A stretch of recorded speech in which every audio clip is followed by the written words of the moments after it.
Gyananjana Shalakaya Chakshurumilitam Mina Tasmai Shri Gurave Namaha Gaurave Gaurachandraya Radhikaye Tadalaye Krishnaya Krishna Bhaktaya Tad Bhaktaya Namo Namaha. Donc, nous revoilà avec le Jeva Dharma. Nous sommes toujours au chapitre 8, mais je ne me rappelle plus exactement les pages où on avait terminé.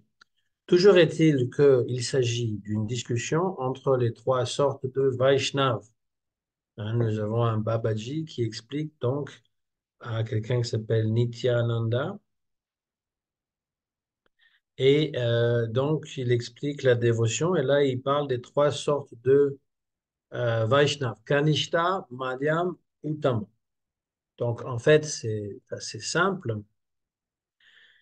Quelqu'un qui est attiré par le Vaishnavisme, il est attiré par la Murti, les formes de Krishna, par aussi par la sadhana qui est proposée de Shravanam, Kirtanam, Vishnu Smaranam.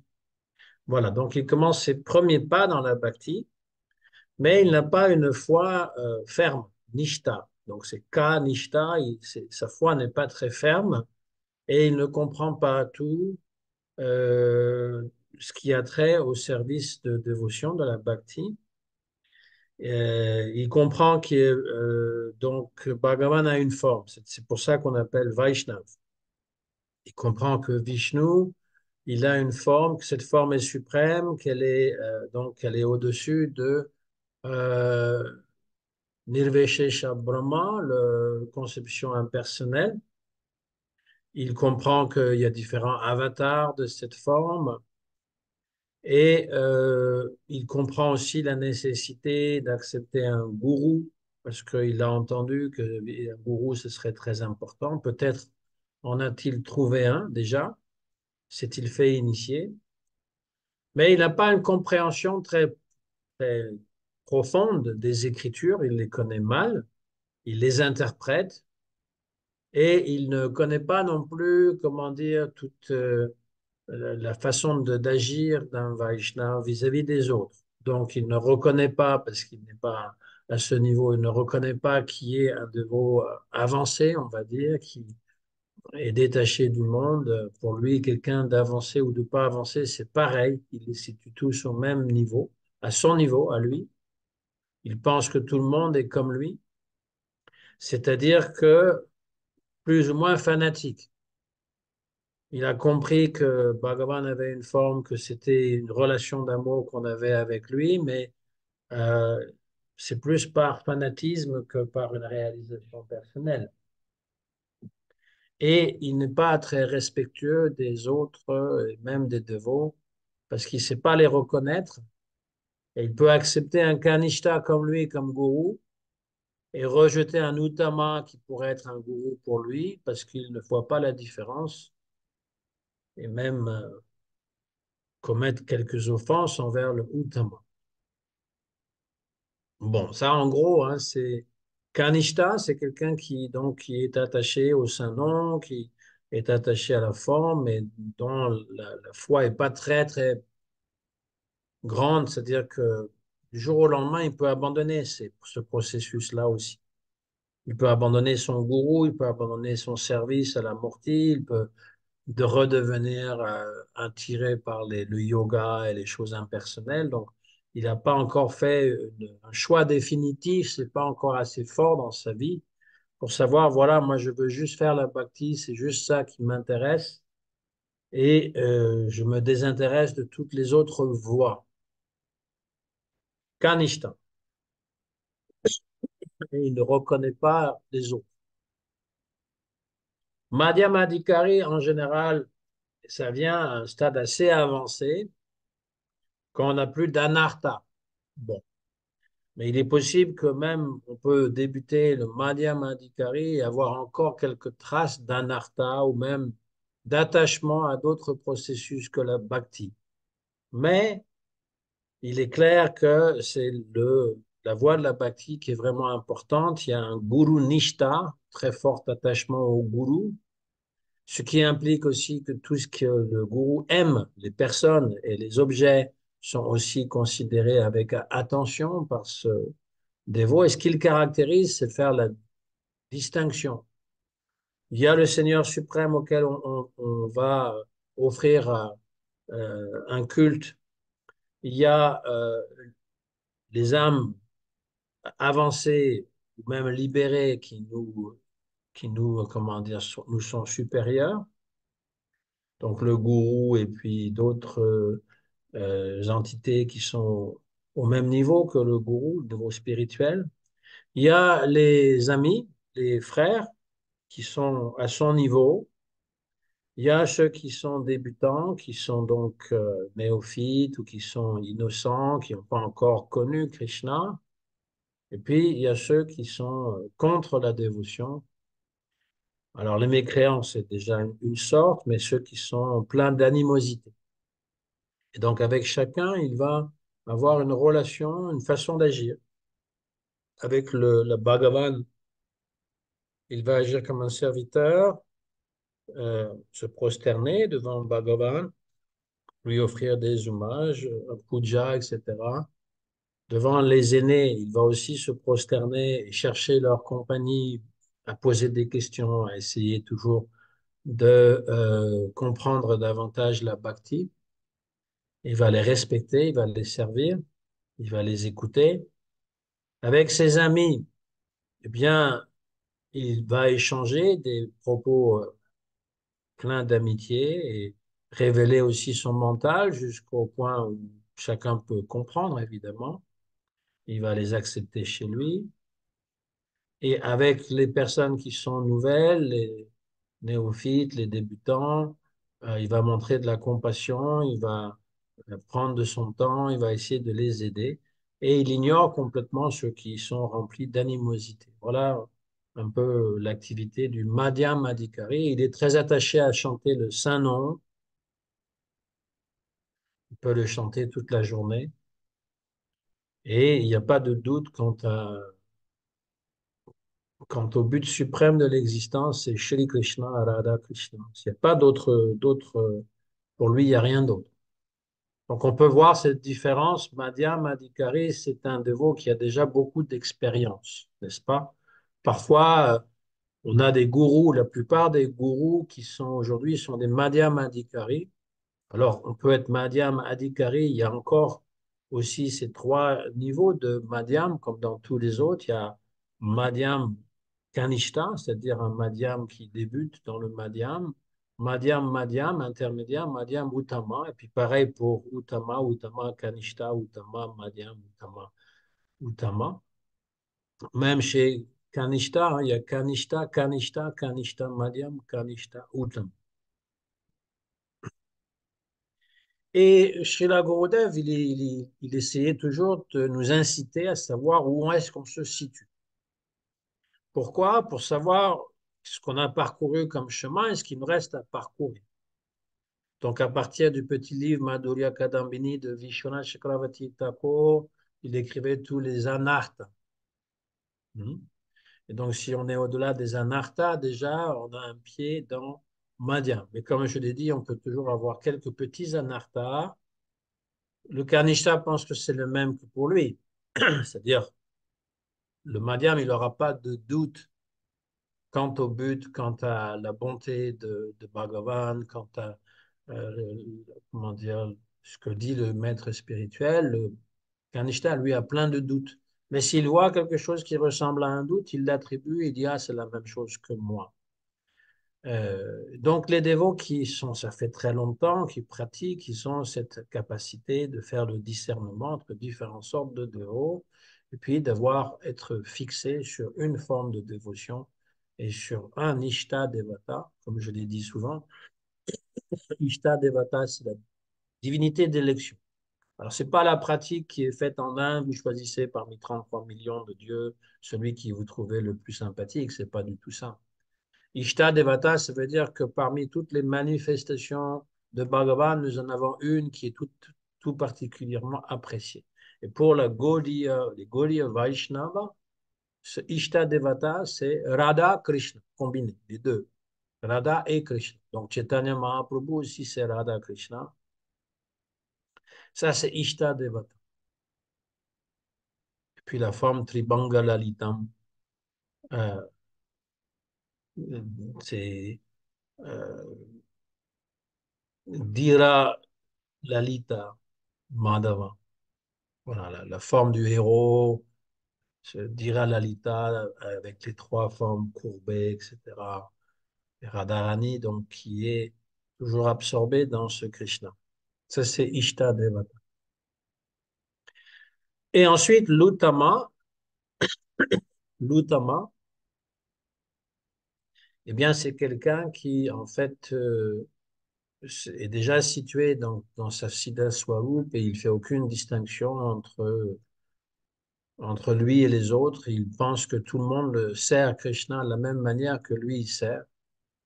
On va dans la Gopi Gita et dans Venu Gita des exemples des gopis qui voient autour d'elles toutes sortes de gens et elles pensent que, oh, ils ont plus de chance que nous, les animaux et puis les femmes aborigènes, parce qu'elles peuvent faire des choses que nous, on ne peut pas faire.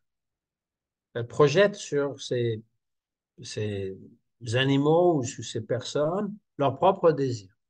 Ça, c'est le propre du Uttama. Uttama, il pense que tout le monde est engagé à servir Krishna, sauf lui. Hmm. Alors, voilà. Donc ça, c'est important parce qu'il faut savoir aussi qu'on ne doit pas toujours rester toute sa vie kanishta. Hein. Dans un des commentaires de Srila Prabhupada, de Upadeshamrita, le nectar de l'instruction, eh bien, il est marqué qu'on ne doit pas rester un kanishta adhikari toute sa vie, qu'on doit faire un effort pour sortir de comment dire, cette vision fanatique des choses. Il n'y a que moi et mon petit groupe qui ont raison et tous les autres ont tort. Parce que ça, il y a des gens qui restent comme ça toute leur vie. Il y a des problèmes psychologiques, je pense, hein, que c'est lié à des problèmes psychologiques, mais ça aussi, ça doit faire partie aussi du processus. On ne peut pas toujours être toujours abîmé. Il faut que le mental soit quand même un peu restauré pour qu'on puisse voir les choses clairement. Et donc, on doit faire cet effort. Un effort de lecture, un effort d'association, parce que ici, voilà, si je reprends un petit peu le texte, là, Nityananda, il voulait savoir où est-ce qu'il se situait. Et il décrit sa condition parce qu'il lui demande, je ne suis plus dérangé par des mauvaises pensées. J'ai développé un attrait pour réciter 100 000 noms de Krishna chaque jour. 100 000 noms, ça fait 64 tours. Je comprends qu'il n'y a aucune différence entre Hari et son nom, que les deux sont complètement spirituels. J'observe le jeûne des Kadashi selon les règles scripturaires et j'offre des libations d'eau à Tulasi. Quand les Vaishnavas chantent en chœur, je me joins à eux avec enthousiasme et bois l'eau qui a baigné leurs pieds. J'étudie quotidiennement les Écritures décrivant le service de dévotion. Je ne désire plus de mets succulents ou de somptueux vêtements. Je n'éprouve aucune attirance pour les conversations mondaines. Quand je vois les émotions extatiques des Vaishnavas, le désir de me rouler à leurs pieds naît dans mon esprit, mais je le fais davantage par désir de prestige personnel. Maintenant, ayez la bonté de me donner votre verdict. À quelle classe de Vaishnav appartiens-je? Et comment devrais-je me comporter? Donc, eh bien, Vaishnav Das, qui était autrefois Sannyasi Thakur, et les autres Vaishnavas vont dire tu es un Madhyam. Tu as dépassé le niveau néophyte et tu viens d'entrer dans l'étape intermédiaire Madhyam. Babaji aussi, c'est aussi mon impression. Voilà, une fois, quelqu'un est en train de se promener le matin et quelqu'un a dit à Gurudev qu'on est tous des kanishtas. Et Gurudev dit, pourquoi tu dis ça? Il dit, toi, peut-être, t'es kanishta. Ça ne veut pas dire que tout le monde est kanishta. Ça, c'est, parce on entend ça parfois pour excuser beaucoup de travers de personnalité. Oh, on est des kanishtas, ou c'est l'âge de Kali aussi. Voilà. Comme si ça pouvait tout excuser. Mais en fait, Gurudev, il nous a toujours enjoint de dépasser ce stade de Kanishta pour arriver à Madhya. Pour lui, la majorité de ses prédicateurs sont Madhya Madhika. Alors, c'est pas un titre qu'on doit porter sur, comment dire, sur notre gilet. Voilà, je suis Madhya. C'est se comporter comme tel. Déjà de faire cette différence entre celui qui est sympathique, ouais, faire la différence entre un innocent et quelqu'un qui est, comment dire, qui est hostile envers Krishna. Ça, c'est déjà une forme de discrimination qui est propre au Madhyamadika. Le Kanishta, il peut pas. Il ne sait pas faire. Le Uttama, il est complètement absorbé, donc il ne peut pas faire non plus. Mais le Madhyam, lui, il peut pas tout à fait faire la différence entre quelqu'un qui est un innocent et quelqu'un qui est hostile. De même, il peut faire cette différence entre quelqu'un qui est son égal, un ami, et quelqu'un qui est plus avancé. Voilà. Kanishta, il peut pas. Il n'a pas cette capacité de discrimination. Pour lui, c'est tout pareil parce qu'il voit que ses propres impuretés. Le Madhyam, il est conscient de ses impuretés. C'est pas qu'il réussit comment dire, à tout maîtriser comme il le voudrait, mais il en est très conscient. Il est conscient que c'est encore des faiblesses. Voilà. Et donc, ce qui est expliqué un petit peu plus loin, donc là, il voulait savoir son indicar, et donc on lui dit, l'indicar, c'est-à-dire l'éligibilité, ou comment on pourrait dire, indicar, c'est quelque chose pour lequel on est fait, quoi. Euh, le stade, donc là, ici, c'est Madiam pour cette personne. Euh, Handicap, qualification, non? ouais, on peut dire qualification, ouais. Oui, c'est ça. Mais c'est pas comme dans un concours, c'est-à-dire c'est une propensité aussi, c'est-à-dire ce qu'on a à l'intérieur, un handicap. Euh, voilà, on correspond à toutes ces choses qui finalement décrivent le Madhyam, par exemple. Mm. Alors, euh,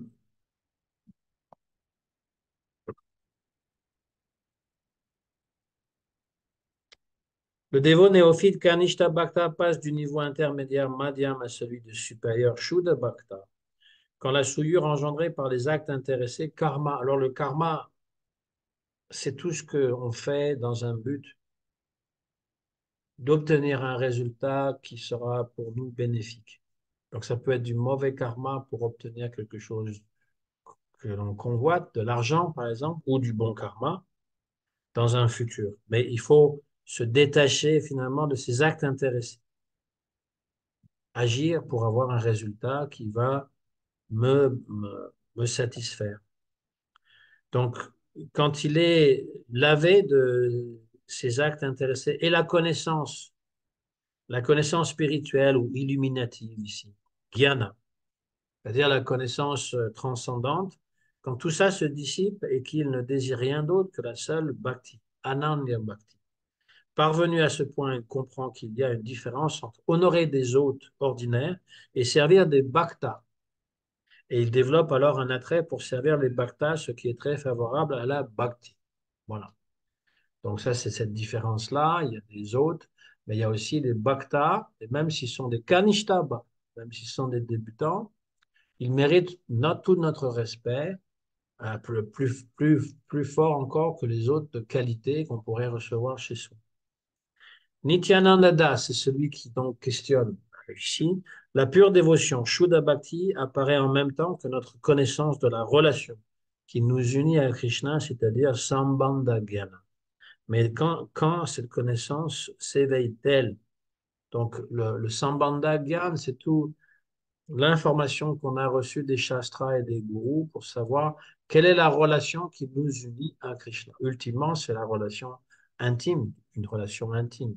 Mais déjà, comprendre la relation du jiva envers Bhagavan, mais ça, c'est parfait lorsque on a Shuddha Bhakti.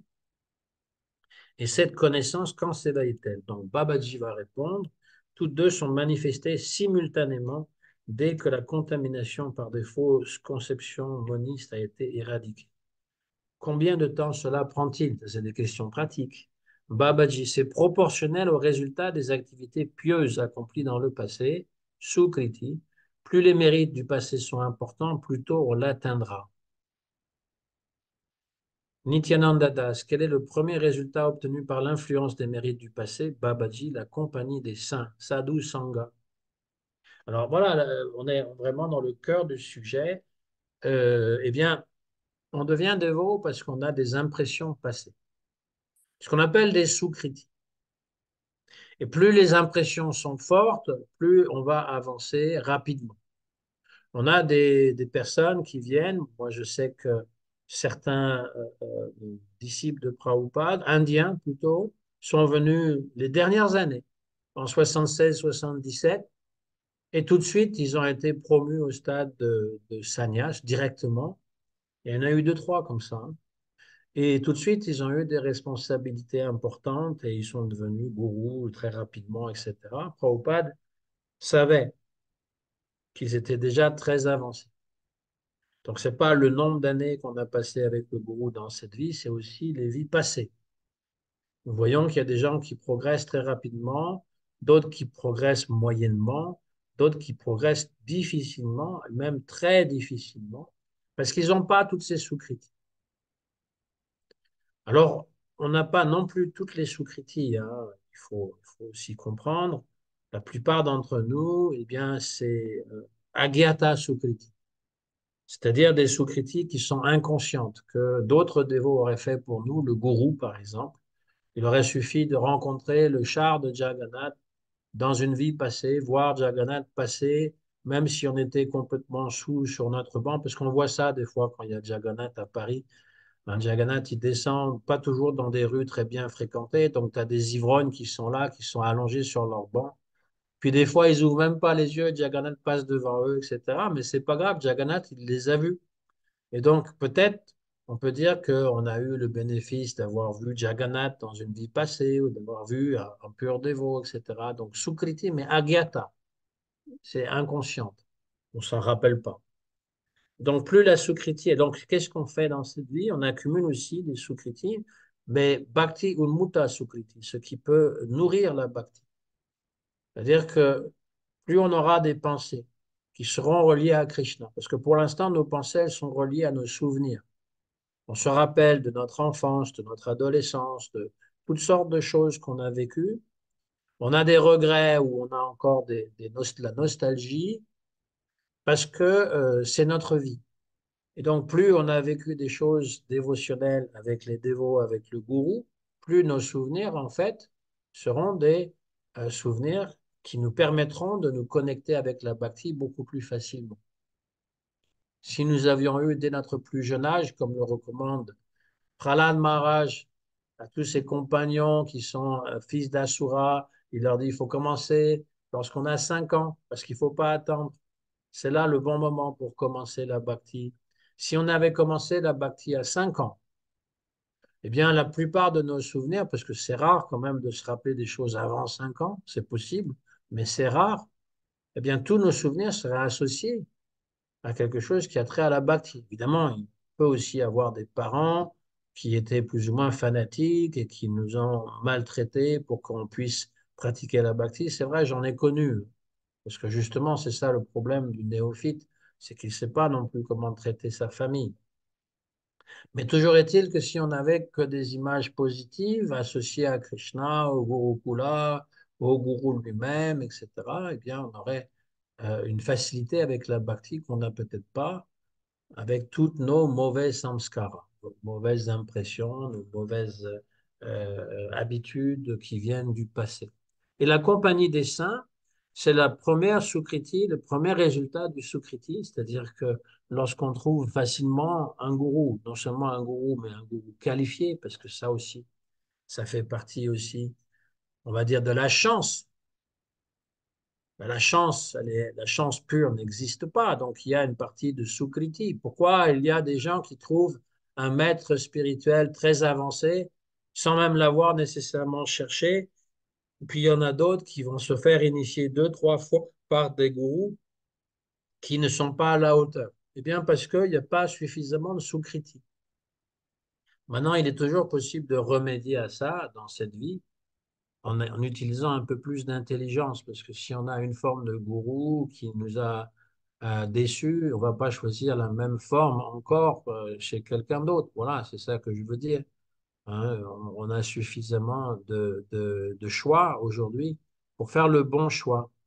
Mais la compagnie des saints, Sadhu Sangha, va nous permettre donc d'avancer très rapidement. Donc, voilà ce que Babaji répond. Nityananda Das, je suis page 110. Et à partir de là, qu'est-ce qui s'ensuit? Babaji répond. Le Srimad Bhagavatam décrit très succinctement l'évolution systématique de la bhakti. Alors, c'est un verset, Satam prasangam mama virya samvido, bhavanti karna rasayana kata, tajoshana ash aparvaga vartmani, shradaratir bhaktiranokramishyati. En compagnie de purs dévots, la récitation et les discussions à propos de mes glorieuses activités et de mes jeux ravissent le cœur et les oreilles. Ça ravit le cœur et les oreilles. En cultivant ainsi la connaissance, on s'établit sur le chemin de la libération et progressivement, on obtient d'abord la foi, Shraddha, puis en suivant le processus prescrit, les émotions spirituelles, Bhava Bhakti, et donc ça se manifeste et finalement vient le pur amour. Donc lorsqu'on dit Shraddha, Ratir, Bhakti, Anukramishyati, c'est ce processus-là. Il y a d'abord Sadhana Bhakti, la sadhana que notre Gurudev nous a donnée, Shravanam, Kirtanam, Vishnu, Smaranam, Pada, Sevanam, Marshanam, Pandanam, Dasyam, tous ces qui est décrit par Prahlad Maharaj. Et ensuite, donc, Shraddha. Donc, on a la foi. Voilà. Le Kanishta Adhikari, il a une Shraddha qui n'est pas très forte, mais il a un début de Shraddha. Dans le Madhyam Adhikari, sa Shraddha est très forte. Elle ne peut pas être cassée facilement. Et dans le Uttama, elle fait partie intrinsèque de lui-même. Et sa Shraddha, donc, Sadhana Bhakti conduit à Bhava Bhakti. La Bhava Bhakti, c'est quand on développe des symptômes d'extase. Dans le corps physique, on a voilà, les pleurs, les tremblements, on change de couleur, on peut se rouler par terre. Bhava Bhakti. Ça se manifeste à un stade très élevé lorsqu'il y a plus d'anartha, lorsqu'il y a un goût très prononcé pour Krishna. Et puis, finalement, Prema Bhakti, comme le faisait Chaitanya Mahaprabhu. Nityananda Das, que doit-on faire pour obtenir la compagnie des saints, Sadhu Sangha? Babaji, j'ai déjà dit que celle-ci s'obtient grâce au mérite, Sukriti, acquis dans des vies antérieures. C'est expliqué dans le Srimad Bhagavatam. Ça, c'est un autre verset très important parce que ça nous dit que quand on rencontre un pur dévot, eh bien, notre séjour dans le monde matériel vient de prendre un terme. Il est terminé. On n'a plus à se réincarner dans ce monde une fois qu'on a trouvé un Sadguru. Bhava apavargo brahmato yadash bhavet. Apavarga, c'est la libération. Janasya tari achyuta sat samagama tat sat sangamo yari tadeva sadgato para vareshe tvaji jayate rati. Rati, c'est bhava bhakti. C'est le but, c'est l'amour pur. Oh achyuta, l'être vivant erre dans le cycle des naissances et des morts répétées depuis des temps immémoriaux. Quand le moment pour sa libération approche, donc apavarga, il obtient la compagnie des saints satsanga.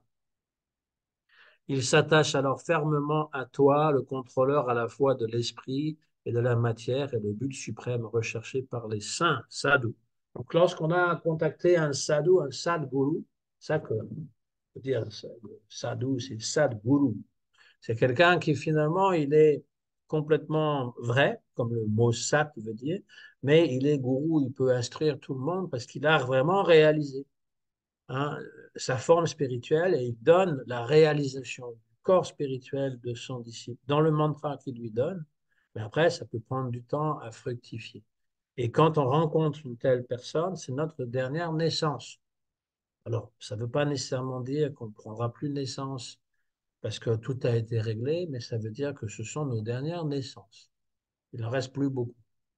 On peut aller très vite, comme je l'ai dit l'autre jour, ça peut prendre 1 minute, comme disait Prabhupada. 1 minute et on peut être libéré. Ça peut prendre une vie. Alors, c'est ce que Prabhupada prenait. Dans ISKCON aussi, une vie. On ne parle pas de plusieurs vies. En une vie, on retourne. Hein, pour eux-mêmes, on était descendus de là-haut, de là-bas, et on y retourne. On sait que Prabhupada, à lui-même, écrit à plusieurs reprises que avant de retourner à Goloka Vrindavan ou d'y aller, on doit passer par l'endroit où Krishna est né sur la terre. Quelque part dans cet univers, il y a une terre où Krishna vient de naître et on peut donc naître dans cet endroit et participer. C'est marqué dans le 10e chant du Srimad Bhagavatam, dans le 8e chapitre du euh, Madhya Lila de Chaitanya Charitamrita. Donc, Prabhupada, il le mentionne bien. On ne va pas directement à Krishna. Après, Srila Gurudev, il disait trois vies. Parce que dans trois vies, on va d'abord prendre naissance là où il y a des grands Vaishnavas comme Narottam Das Thakur, Vishwanath Chakravarti Thakur, Lokanath Das Goswami, tous ces grands acharyas qui pourront nourrir notre bhakti. Et puis la naissance d'après, c'est dans les divertissements de Chaitanya Mahaprabhu à Jagannath Puri, hein. Et puis, donc, après, avec Krishna, Srila Gurudev, il parlait de trois vies, mais trois vies qui sont magnifiques, parce que déjà être en compagnie des purs bhaktas, c'est comme déjà être libéré. Alors, ça peut prendre plus longtemps pour ceux qui veulent s'attarder, qui ont toujours des plaisirs à satisfaire, des petits plaisirs. On n'a pas été bien marié dans cette vie, donc dans la vie prochaine, on aura l'occasion d'avoir une bonne épouse ou un bon mari, par exemple.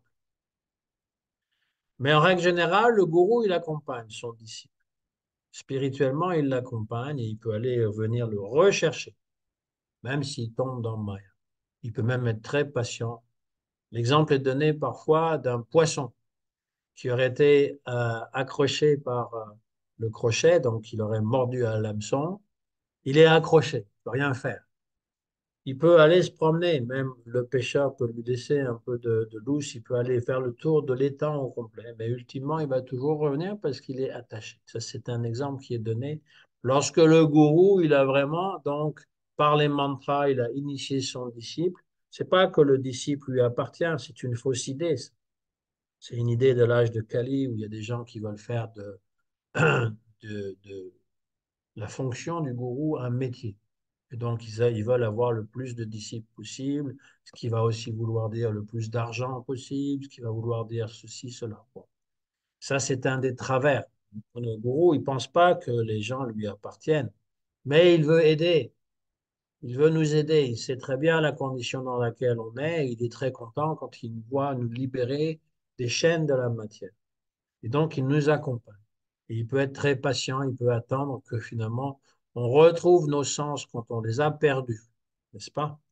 Hein, les chrétiens, ils perdent leur foi, un peu comme on perd nos clés, eh bien, ils perdent leur foi. Et parfois, ils la retrouvent cachée quelque part, parfois, oui. Mais nous, on peut perdre des opportunités, c'est-à-dire on peut perdre des vies à dévier, voilà, à ne pas vouloir une fois qu'on est initié par un gourou, on doit faire ce qu'il nous demande de faire. Et si on fait ce qu'il nous demande de faire, ça va aller assez vite. Mais le problème, c'est la paresse, hein. Ça peut être aussi la paresse et toutes ces choses-là. Donc, ça fait partie du processus. Mais plus le pur dévot est là, plus il va chasser toutes ces choses qui sont des obstacles à la bhakti. Il va les chasser, hein. Même la croyance en la divinité de Krishna dans sa murti nous vient d'un pur dévot. Comment est-ce qu'on pourrait avoir cette idée si on est élevé dans des religions chrétiennes ou juives ou musulmanes, où finalement il est interdit de représenter la divinité. Donc il n'y a qu'un pur dévot qui pourra vraiment nous donner cette impression dans notre cœur. Parce que si on essaye juste par nous-mêmes, oui, c'est des belles images, mais on ne va pas y voir nécessairement Bhagavan.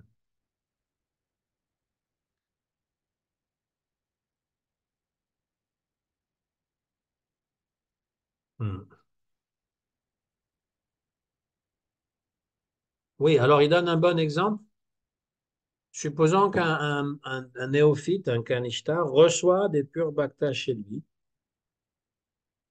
les autres de marque des bhaktas, même s'ils ne sont pas uttama, mais madhyam, il reçoit des bhaktas chez lui. C'est pour ça que le grihastha, eh bien, c'est bien qu'il puisse recevoir des dévots chez lui.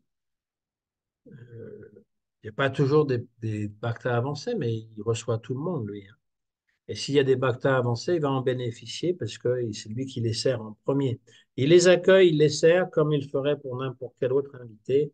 Le dévot néophyte, Kanishta Bhakta, observe leurs faits et gestes et obtient la bonne fortune d'entendre leurs discussions sur des sujets spirituels contenus dans les Écritures. Engagé sur cette voie, il commence à développer un grand respect pour le caractère des bhaktas. Voilà ce qui arrive. Il voit des bhaktas plus avancés, il voit comment ils se comportent, il voit qu'ils ne parlent pas comme les autres. Ils ne vont pas commencer à parler de toutes sortes de sujets qui sont insignifiants, comme on en trouve tout le temps dans la société. Ils vont parler de Krishna, ils vont parler du service de dévotion, et il va entendre des choses qu'il n'a jamais entendues. Il va voir aussi comment il se comporte. À cet instant, il prend conscience de ses propres défauts. Voilà le début finalement de l'avancement du Kanishta, comment il peut sortir de son stade, c'est qu'il réalise qu'il a des défauts, c'est qu'il réalise qu'il est limité. Il adopte le comportement des saints sadhus et corrige ainsi sa propre attitude, puisqu'il sait très bien imiter, il peut imiter donc les gestes des sadhus. Peu à peu, ces faiblesses liées au karma et au jnana commencent à se dissoudre. Alors moi, je préfère parler comment dire, des confusions dans son esprit. Voilà. Jnana et karma, ça veut dire, si on veut le traduire, tout ce qui pourra, donc les activités qui me donneront des choses qui sont bénéfiques pour mon corps et mon esprit, et jnana, tout ce qui satisfait ma spéculation intellectuelle, qui fait que je vais aller à droite, à gauche, je ne suis pas fixe. Voilà. Donc, quand tout cela commence à se dissoudre, et comme son cœur est purifié, il se libère de plus en plus des désirs inopportuns. Tous ces désirs qui nous préoccupent dans la journée, eh bien, ne vont plus le troubler à un moment donné. Et il va être intéressé à écouter régulièrement les Écritures. On peut les lire, c'est une des façons de découvrir les Écritures, mais ce qui est intéressant, c'est d'en discuter avec d'autres pour voir si notre compréhension, eh bien, elle est bonne. Et puis, c'est aussi écouter ce que d'autres ont à dire comme commentaire, ça va éclairer notre façon de lire. Voilà. Donc, il écoute régulièrement les narrations de la geste de Bhagavan. La geste, hein, c'est l'activité, hein, de Bhagavan. La connaissance de sa relation avec Krishna s'affermit à mesure qu'il accepte la nature transcendante de Bhagavan, de son saint nom et des différents composants de la bhakti, comme l'écoute et le chant. Quand la connaissance de sa relation est mature, il atteint l'étape de dévotion intermédiaire, Madhyam, Vaishnav. C'est à partir de ce moment qu'il commence à véritablement fréquenter les saints. Ben oui, en fait, le Kanishta, il ne sait pas quelle question poser au gourou, en fait. Il va lui poser des questions qui sont insignifiantes, hein. On le voit parfois. Il y a des disciples qui posent à leur gourou des questions qui sont vraiment pas très importantes et qu'ils pourraient trouver par eux-mêmes. Et donc, on ne connaît pas non plus les relations avec le gourou et comment on doit le traiter. Et donc, c'est vraiment à partir du Madhyamadikar qu'on peut s'associer vraiment avec les âmes plus avancées, parce qu'on sait exactement qu'est-ce qu'on peut leur demander, on apprécie aussi leur statut et on veut leur ressembler plus ou moins. Kanishta aussi, mais le Kanishta, il ne sait pas. Encore une fois, il est comme un enfant, il est sans expérience. Il peut alors percevoir qu'ils sont de loin supérieurs aux autres ordinaires et commencer à les considérer comme des maîtres spirituels, gourous. Voilà. Nityananda Das. Pourquoi beaucoup de dévots débutants Kanishta Bhakta ne progressent-ils pas? Une bonne question. Parce que c'est vrai qu'on peut rester Kanishta toute sa vie, comme je l'ai dit. Donc pourquoi il y a des dévots débutants qui ne progressent pas? Babaji répond, si le dévot néophyte fréquente principalement des personnes antagonistes au Seigneur, sa propension pour la bhakti diminue alors qu'elle était déjà modeste et proportionnellement, celle pour les actes intéressés à la spéculation intellectuelle augmente. Dans certains cas, la bhakti ne croît ni ne décroît, mais stagne tout simplement.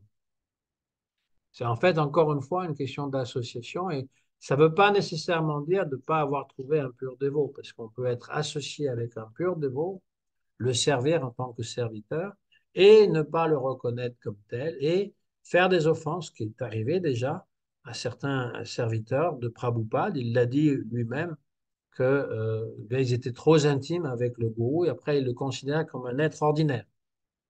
Donc ça peut être aussi un handicap que d'être trop familier avec le gourou parce qu'on ne voit plus la différence qui nous sépare. D'un côté, aujourd'hui, on a toujours les gourous et puis les disciples qui sont dans l'effervescence, Haribol, Haribol, Maharaj, etc. Donc, il y a cette grande distinction. Et puis, il y a le cercle le plus intime qui va accompagner le gourou un peu partout où il va, et même lorsqu'il, comment dire, c'est plus intime, il y a des massages, etc. Il y a une autre ambiance, n'est-ce pas? Mais comment pouvoir concilier les deux? Ne pas toujours être dans l'excitation permanente et non pas être dans une familiarité trop grande. C'est ça la distance qu'il faut pouvoir choisir entre le service et puis la compréhension de qui est cette personne que l'on sert. Mais si on peut faire ça, notre progrès va être très rapide parce qu'on a le meilleur des exemples.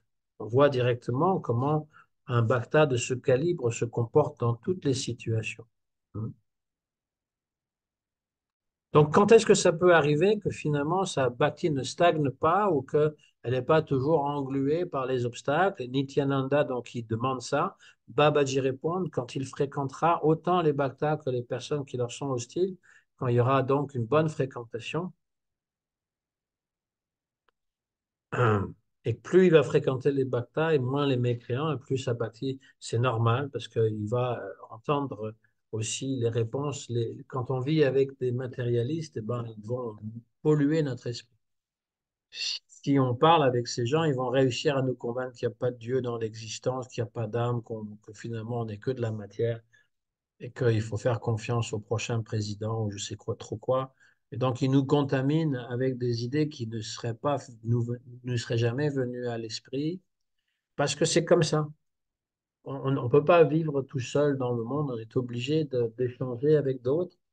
Parfois, on a ce désir d'aller dans une île déserte ou dans plein milieu des Himalayas, mais justement, ça ne dure pas parce qu'on a besoin d'avoir la fréquentation des autres personnes.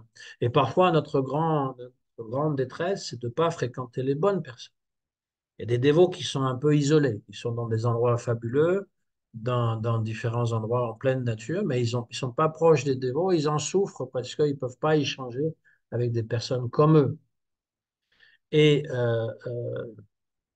Et donc, il faut trouver encore là une juste distance. On ne veut pas être avec des matérialistes, mais s'isoler complètement, c'est pas nécessairement mieux. Alors, maintenant, il y a les réseaux sociaux, on peut quand même garder le contact, mais ce que je veux dire, c'est que d'être complètement isolé, c'est pas bon non plus, parce que notre mental, il va nous raconter n'importe quoi aussi. Donc, l'idée, c'est d'avoir quand même une proximité avec des personnes, au moins qui pensent comme nous, c'est déjà beaucoup qui sont végétariens, qui croient en Krishna, qui croient à toutes ces choses-là. C'est déjà beaucoup, hein. Avec qui on peut parler de ça? S'ils sont plus avancés, s'ils peuvent répondre à nos questions, c'est encore mieux, hein. Mais il faut faire attention de ne pas les envahir non plus, de toujours, je veux dire, demander des choses à n'importe quelle heure du jour. Mais ce qui est important, c'est de savoir que c'est grâce à cette fréquentation des autres dévots que notre vision du monde et de nous-mêmes va progresser. On ne va pas rester la même. On va pouvoir donc rentrer dans ce stade de Madhyamaka. C'est ça c'est ça l'enjeu hein, qui est donné ici. Hum. Alors ensuite, il y a une question euh, le, le- chez Madhyam Adhikari. Pourquoi désirent-ils encore vivre en ce monde s'ils ont déjà compris que ce monde est misérable? Babaji, en fait, ils n'ont ni le désir de vivre, ni de mourir, ni même d'atteindre la libération. Leur seule aspiration est l'aboutissement de leur pratique dévotionnelle, le bhajan.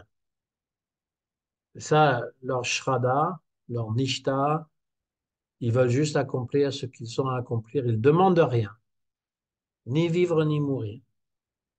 Et ils veulent même pas la libération, ni Vaikuntha. Ils veulent simplement finir ce qu'ils ont commencé, leur bhajan. Nityananda Das, pourquoi ne désirent-ils pas ardemment mourir? Quel bonheur peuvent-ils trouver à rester dans ce corps matériel grossier? quand ils meurent, n'obtiennent-ils pas leur forme spirituelle, leur véritable identité par la miséricorde de Krishna? Babaji répond, ils n'entretiennent aucun désir pour eux-mêmes, tous leurs désirs dépendent de la volonté de Krishna, parce qu'ils sont fermement convaincus que tout s'accomplit selon son désir, ils n'ont par conséquent, ils n'aspirent à rien d'autre que lui. Ça, c'est la différence, hein. Quelqu'un qui a atteint un certain niveau, il ne demande rien du tout. Même Prahlad Maharaj, hein, quand son père Hiranyakashipu s'acharnait sur lui, il demandait rien du tout. C'était pas comme nous, oh, Nishinga, protège-nous. Il demandait rien du tout. Nishinga, il est venu spontanément pour protéger son bhakta. Et le bhakta, lui, il accepte tout ce que les situations de la vie lui donnent. Si Krishna intervient directement, eh ben, il en est tout content. Et Krishna peut intervenir indirectement, il est tout content aussi. Il se, comment dire, soumet complètement à la volonté de Krishna. C'est ça, ce niveau très, très avancé. Donc le Madhyam, il est très... Alors, je ne dis pas que Prahlad Maharaj est un Madhyam, hein, c'est pas ce que je dis. Mais je dis simplement que le Madhyam Adhikari, il est dans cet esprit-là. Donc c'est quelqu'un qui est déjà très avancé, même s'il n'est pas parfait, parfait, parfait comme l'Uttama Adhikari. C'est ça que ça veut dire, parce que il sait toujours où est la vérité et où finalement aller la chercher. Et il n'est jamais découragé. Il n'est jamais, comment dire, euh, perd la foi. Kanishta, il peut tout quitter. Du jour au lendemain, il peut claquer la porte en disant c'est que des conneries, je m'en vais. Voilà. Le Madhyam, il ne peut pas faire ça. Le Madhyam, il ne fera jamais ça. L'Uttama, c'est au-delà même de sa pensée. Mais ça, c'est la grande différence. Le Madhyam Adhikari, c'est comme Haridas Thakur. Il est battu sur 21 places de marché et il lui dit, vous pouvez couper mon corps en petits morceaux, je ne cesserai jamais de chanter. Voilà, Madhyam Adhikari. Il est à cette étape-là. Vous pouvez faire ce que vous voulez avec moi. Je resterai fixe sur le nom de Krishna. Voilà, pour aujourd'hui, je pense que c'est bien. Il nous reste encore quelques pages dans le chapitre 8 qu'on pourra terminer la prochaine fois. Je ne sais pas si vous avez des commentaires par rapport à tout ça. Moi, j'ai un commentaire. Quand Nityananda Das, il a parlé de ce qu'il vivait à Babaji. On dirait la traduction du chant Shuddha Bhakata, et c'est Charanerenu, quand on chante pour Ekadashi. Oui, Hein. On dirait traduction, une des où ça? traductions. Quelle page? Tu sais, au début, quand tu parlais de Nityananda Das, de ce qu'il pouvait vivre, tu sais, il demandait à Babaji quel niveau je suis. Ouais, ouais. Et, et ben, quand il parle Nityananda Das, on dirait des fois des, euh, des bribes du chant Shuddha tu sais. Oui, c'est possible de Il toute adore façon. Tulasi, quand il adore Oui, oui. Gorunga, quand il adore, tu sais, quand il pense, tu sais, à sa dévotion. C'est, Mm. c'est aussi dans quoi il est absorbé. Donc, oui, ça peut ressembler à ce chant ou d'autres chants, bien entendu. Il n'y a pas une utilité à prendre ce chant en particulier. Srila Mm. Bhaktivinoda Thakur, il est rempli de cet esprit-là, donc ça va s'étaler sur toutes sortes de caractères qui vont se manifester. On pourra trouver toujours des chants qui vont avec, oui, bien sûr. Mm. En fait, le Shuddha Bhakta, il est non seulement expert à expliquer les Écritures, mais il va même écrire des chants en glorification de Krishna, du gourou, de la lignée. Voilà, Mm. il a Magnifique. cette qualité poétique aussi. Est-ce qu'il y a autre chose? Oui, moi j'ai quelque chose, mais c'est par rapport à ce que tu parlais du Diane, que c'était aimer la spéculation. Ouais, Hein, c'est une façon qu'on a de le... C'est une parce que, façon qu'on a de le traduire, c'est pas juste ça. ouais, parce que des fois, on peut avoir des réflexions qui ne sont pas forcément marquées dans les livres et puis qui peuvent être bonnes quand même. C'est Paramatma. Oui, voilà. C'est pour ça. Paramatma peut nous parler. Oui, Ouais. Sauf que ce que tu reçois de Paramatma, c'est en accord avec ce que tu as lu. Il n'y a pas de différence. Ouais, mais des fois, c'est pas marqué dans les livres. Je peux C'est te pour? citer des fois, c'est pas marqué dans les livres, les réflexions, C'est pas les marqué textuellement dans les livres, mais ça ne contredit pas ce qui est marqué dans les livres. Oui, voilà, ouais. C'est ça, le Ouais, critère. Le ouais. critère, les rêves ou les intuitions qu'on peut avoir, comment savoir s'ils sont authentiques, si finalement ça va dans le même. Par exemple, Prabhupada, il aurait répondu ça et on l'entend qu'il dit ça dans un rêve ou dans une. Voilà. Et donc, ça va confirmer. Mais si c'est Mm. quelque chose de complètement différent, il faut se méfier parce qu'il y a quelque chose qui. Ça ne peut pas être contradictoire. Voilà. On est d'accord. C'est Ouais, pas ouais. Jnana. Mm. C'est pas ce qu'on appelle Jnana. Jnana Yoga, dans la Bhagavad Gita, le Srimad Bhagavatam, Jnana Yoga, c'est une voie comme Bhakti Yoga qui donc se base sur la lecture des textes, souvent des Upanishads, pour essayer de relever ce qui est spirituel du matériel, donc l'âme qui est identique à Brahman. C'est ça le Jnana Yoga. Jnana Yoga, ça veut dire tout ce qui va pouvoir me permettre à me rappeler que je suis une âme spirituelle. Mais en général, cette âme spirituelle, elle n'est pas différente du tout. Atman Brahma. Voilà, ça c'est Jnana Yoga. Et Karma Yoga, c'est les activités. En fait, techniquement, ce sont des sacrifices que l'on fait, donc les yajnas, selon les injonctions védiques, ce qu'on appelle le karma yoga. Mais on doit l'exécuter sans vouloir des résultats, ce qui est contradictoire finalement au principe du karma kanda où on désire toujours un résultat. Mais là, on doit le faire simplement par devoir. Ça s'appelle karma yoga. Après, par extension, le karma yoga ou le karma, ça devient toutes les activités qu'on fait. Mais au départ, dans la Bhagavad Gita, c'est des activités qui sont liées au sacrifice ou au rituel védique. Même Jnana Yoga, au départ, c'est tout ce qui a trait aux Upanishads et qui nous fait réaliser notre être spirituel, notre Atma. Mais ça peut inclure évidemment des sciences secondaires. Mais ça ne s'appelle pas vraiment des Jnana, ni l'intuition. L'intuition, elle est reliée à la bhakti quand on est un bhakta. Elle est reliée au jnana quand on est relié au jnana. Puis après, il y a Ashtanga Yoga, qui est donc une autre méthode qui est prescrite dans la Bhagavad Gita, qui est de suivre le yoga à 8 branches avec les asanas, pranayam, pratyahara, etc. C'est ça qu'on appelle techniquement tous ces karma, jnana, bhakti, yoga. Mais il y a des subtilités aussi. Quand on dit la contamination, c'est par exemple, tu es intéressé par Krishna, mais tu vas quand même lire les commentaires de Sri Aurobindo ou de je ne sais quel autre Mayavad qui explique des choses, il va y avoir une petite attirance encore pour le Jnana. Ça peut être aussi une autre religion avec prédominance de Jnana. C'est ça que ça veut dire. Mm. Et justement, en ce moment, on a rencontré une dame qui est intéressée par l'impersonnalisme. Elle lit les livres d'un swami impersonnaliste et qui était un curé avant. Et Henri suite Le à, Sceau, non, non, c'est Euh, un Africain d'Afrique du Sud, je ne me rappelle plus son nom. Et ça m'étonne parce que de curé, il écoutait les enseignements de Jésus, mais Jésus, il n'a jamais parlé d'impersonnalisme. Et après, il a donné sa démission au Vatican suite à un voyage en Inde oui, oui, où il est c'est monté pas. sur le mont Kailash et il a vu une sorte de Nila gros Chola. Nilachala et il a vu une sorte de grosse flamme que soi-disant c'est Shiva qui lance à travers l'univers.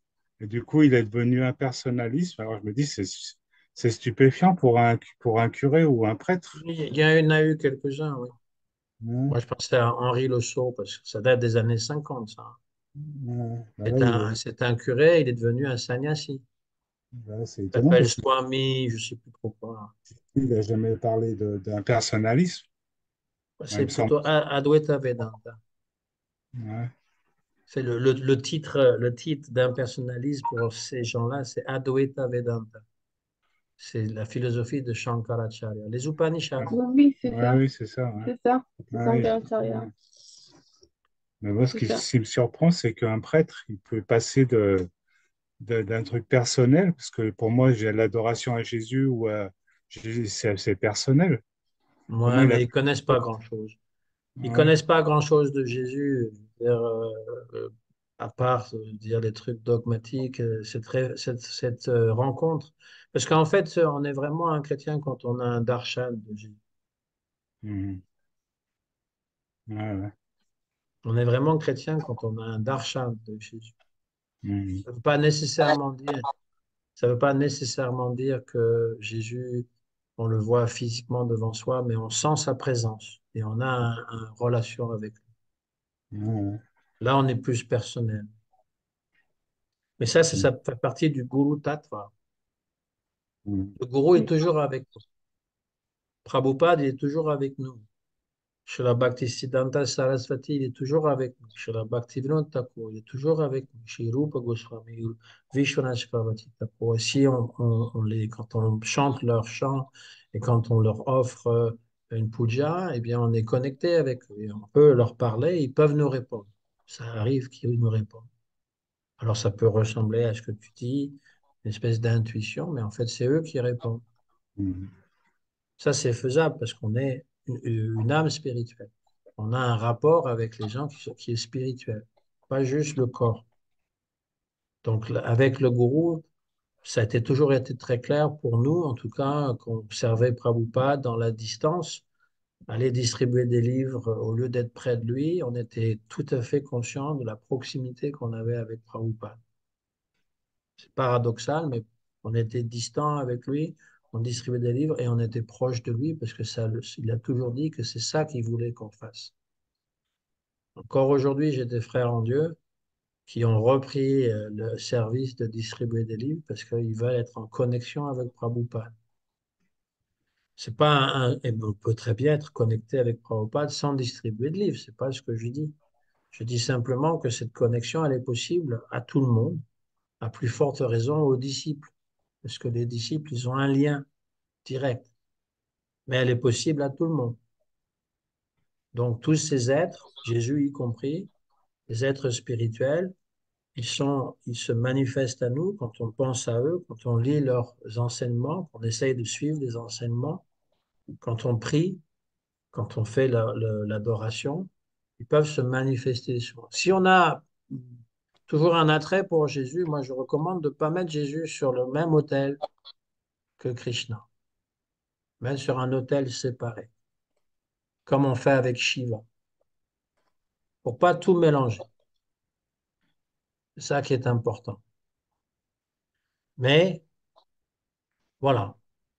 Euh, Quelqu'un qui est Madhyam Adhikari, c'est quelqu'un qui a compris mon Ishta Devata, c'est Radha Krishna. Tous les autres personnes qui sont là pour m'accompagner sont mes gourous, mais c'est Radha Krishna. Et mon gourou principal, c'est Chaitanya Mahaprabhu.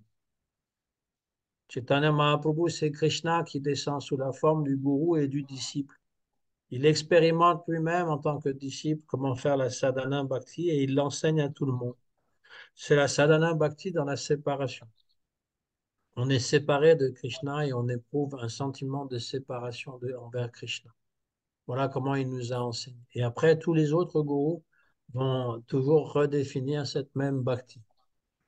Donc tout le monde est mon gourou, surtout celui qui me rappelle l'enseignement de Chaitanya Mahaprabhu, qui me rappelle Radha Krishna. Même si c'est quelqu'un qui connaît rien à Krishna, il me dit Krishna, et il est mon gourou parce qu'il me rappelle ce que mon gourou veut toujours que je me rappelle, tout le temps. C'est très beau. C'est très simple et très difficile à la fois. Mm. C'est toujours Ouais. comme ça. Les choses qui Mm. sont belles sont simples et parfois difficiles. Donc ça Ouais. vaut la peine de les faire.